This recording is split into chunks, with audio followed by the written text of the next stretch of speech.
يا عيني على العيد وفرحة العيد. بصوا بقى على الشياكة، كرافتة مكوية، ساعة بتلمع، والريحة يا بوي على الريحة. أنا النهاردة ملك الأناقة، مفيش طقم في المنطقة هيقف قدامي. ماشي في الشارع والناس كلها بتبص عليا. الثقة في اللياقة يا جماعة. ومستني اللحظة اللي هطلع فيها الموبايل واخد السيلفي التاريخي. اليوم ده مش هيبوظ أبداً.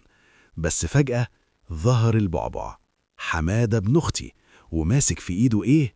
علبة عصير برتقال غرقانة. يا حمادة لأ، يا حبيبي اهدى. حمادة، القميص أبيض يا حمادة، لأ.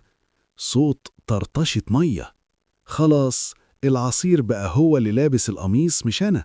بصوا على شكلي، الكرافتة باظت والوجاهة راحت، وحمادة صوت ضحكة طفل بريئة ومستفزة. حمادة بيضحك ومبسوط ولا كأنه عمل كارثة. أنا بجد ميت من جوه. العيد الجاي أنا هلبس بدلة غطس عشان أرتاح. عيدكم مبارك يا رجالة. انسوا همي واشتركوا في القناة. عايزين نوصل ل1000 مشترك ونفرح بدل القميص اللي ضاع ده.